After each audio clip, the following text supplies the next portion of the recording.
एकादशी को लेकर ये जो भ्रम की स्थिति है ये क्यों है, प्रायः हो जाती है। उसका कारण यह है कि अलग अलग परंपराएं हैं। स्रोत स्मार्त अथवा स्मार्त और वैष्णव, तो सन्यासियों की स्मार्तों की एकादशी प्रायः एक दिन पहले हो जाती है और वैष्णवों की एकादशी अगले दिन होती है। अब इसमें थोड़ा सा सोचने का विषय यह है कि ये कैसे पता चले कि हम स्मार्त हैं कि हम वैष्णव हैं, ये निर्णय कैसे करें व्यक्ति, क्योंकि जन सामान्य के लिए यह निर्णय कर पाना बड़ा कठिन है कि हम स्मार्त में आते हैं या वैष्णव में आते हैं। तो कौन स्मार्त है कौन वैष्णव है समयलाल जी? हमारे याज्ञवल्क्य प्रभृति जिन महर्षियों ने अनुसंधान पूर्वक मानव कल्याण की बातों को जिन स्मृतियों में लिखा, उन स्मृतियों के अनुसार जीवन यापन करने वाला प्रत्येक व्यक्ति जो है वो स्मार्त कहलाता है। स्मृति ग्रंथों के आधार पर चलने वाले जो लोग हैं वो स्मार्त कहलाते हैं। उन स्मार्तों में जिन्होंने वैष्णव दीक्षा ले रखी है, श्री रामकृष्ण का मंत्र ले रखा है, नारायण का मंत्र ले रखा है, जिनकी गुरु परंपरा में वैष्णव दीक्षा दी जाती है और वैष्णवी मंत्र जिन्होंने ग्रहण किया है वो सब वैष्णव कहलाते हैं, चाहे गृहस्थ हो चाहे व्रत हो। तो जिन लोगों ने गुरु मंत्र गुरु दीक्षा में राम मंत्र, कृष्ण मंत्र, नारायण मंत्र, गोपाल मंत्र या भगवान के 24 अवतारों में से कोई अन्य अवतार का कोई मंत्र, वैष्णव मंत्र जिन्होंने लिया है वो सब वैष्णव कहलाएंगे।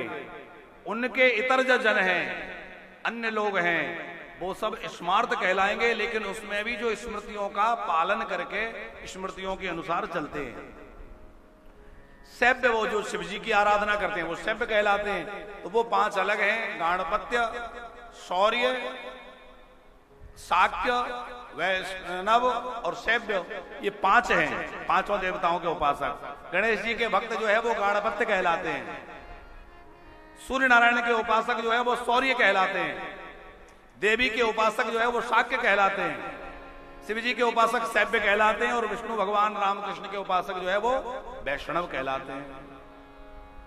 तो अब एकादशी की चर्चा हम लोग जो कर रहे हैं, आज की एकादशी में जो लोगों में दुविधा उत्पन्न हुई या भ्रम बना, उसका कारण मुख्य क्या हुआ कि आज का जो सूर्योदय हुआ है वो एकादशी में हुआ है। तो प्रायः लोग उदया तिथि ग्रहण करते हैं, तो सूर्योदय के हिसाब से तो आज एकादशी है और कल का जो सूर्योदय होगा वो द्वादशी में होगा, कल सवेरा एकादशी में नहीं होगा। रात को 1:37 पर हमारे मथुरा वृंदावन के सूर्योदय के अनुसार 1:37 पर आज रात्रि में एकादशी पूर्ण हो जाएगी। फिर भी वैष्णव कल व्रत करेंगे, क्यों? उसका रीजन ये है, उसका कारण ये है कि दशमी जहां रात्रि में 1:30 बजे से अधिक चली जाती है, तो उस दिन के सवेरे वाली एकादशी को वैष्णव ग्रहण नहीं करते हैं, क्योंकि वो ब्रह्म वेला लगने लगती है, तीसरा याम रात्रि का लगने लग जाता है और रात्रि के 2 पहर के बाद तीसरे पहर में जहां एकादशमी चली गई, समझ पा रहे हैं आप हमारी भाषा को? 3 याम, याम माने होता है याम, समझते हैं आप लोग? पहर, पहर सामान्य भाषा में 1 पहर, 2 पहर, 3 पहर। याम माने होता है पहर, तो 3 घंटे का 1 पहर होता है।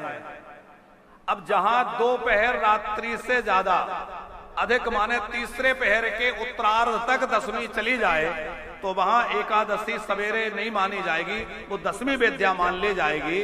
तो इसलिए वैष्णव लोग जो है उसके अगले दिन एकादशी करते हैं, भले ही उस दिन एकादशी बिल्कुल भी ना हो, लेकिन उसमें दशमी का वेद्य ना मान हो, दशमी विद्या नहीं करते, इसलिए अगले दिन व्रत करते हैं। तो हम लोग वैष्णव जन कल एकादशी करेंगे। हमारे यहाँ स्थान में भी कल एकादशी होगी, मलुक पीठ में और अनेक स्थानों में कल एकादशी मनाई जाएगी। बहुत लोगों ने आज भी रखी है। आज रखो, कल रखो, जब भी रखो, निष्ठा रखो, भाव रखो, श्रद्धा से भगवान का भजन करो, भगवान कृपा करेंगे।